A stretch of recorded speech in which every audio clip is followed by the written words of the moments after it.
उत्सव जी मेरठ से।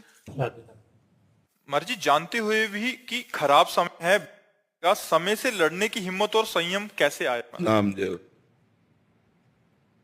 भगवान की लीला कथा का श्रवण, ये दो चीजें हमारे अशुभ समयों का नाश करके मंगल विधान कर देती है। अगर हमारे अंदर नाम जब चल रहा है और भगवान के पावन चरित्रों को सुन रहे हैं तो हमारा समय कट जाएगा, हमें सहने की सामर्थ्य मिलेगी और भविष्य हमारा बड़ा मंगलमय हो जाएगा। इसलिए भगवान के पावन चरित्रों को सुनो या स्वयं पढ़ो और नाम जप करो। इससे हमारा जो भी विपत्ति है, हरि स्मृति सर्व विपद विमोक्षणम, भगवान का स्मरण समस्त विपत्तियों से बचा लेता है या समस्त विपत्तियों के सहने की सामर्थ्य देता है। दो बात होगी, या विपत्ति ही नष्ट हो जाएगी या विपत्ति के सहने की सामर्थ्य होगी। भगवान बड़े मंगलमय हैं, खूब उनका नाम जप करो, उनके चरित्र सुनो, भगवान की लीला कथा पढ़ो तो उससे मंगल हो जाएगा। शलीला जी कानपुर से।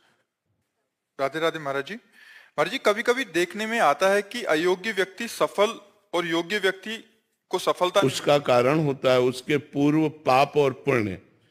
जैसे बहुत पढ़ा लिखा व्यक्ति है, ग्रेजुएट है, माइंडेड भी है, बड़ा प्रवीण है, लेकिन वो असफल है, उसकी डिग्री, उसकी बौद्धिकता किसी काम में नहीं आ रही, क्योंकि उसका पूर्व का प्रारब्ध उसको रौंद रहा है, जो पाप रूपी प्रारब्ध है उसे रौंद रहा है। देखने में आता ना ज्यादा माइंडेड है, ना ज्यादा ग्रेजुएट है, और सफलता ही उसको हाथ लगती चली जा रही। उसका कारण पूर्व का उसके पुण्य है, उसका पुण्य प्रताप है, वो उसको भोगा रहा है, अच्छा अच्छा सफलता प्राप्त करा रहा है। तो पाप और पुण्य के प्रारब्ध से अच्छे व्यक्ति को दुख में भोगते हुए और पापी पुरुष को सुख में देखते हुए ये समाज को भ्रम हो जाता है।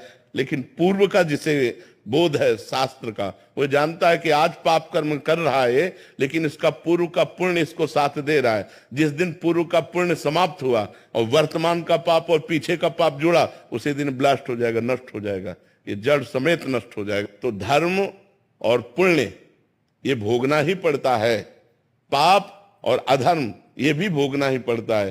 तो इसका धर्म और पुण्य का फल है सुख, शांति, आनंद। पाप का, अधर्म का फल है दुख, अशांति, नाना प्रकार की चिंता, शोक। इसलिए हम धर्म से चले, हम पुण्य कार्य करें, भगवत कार्य करें, जिससे हमें शांति, आनंद और सुख प्राप्त हो सके।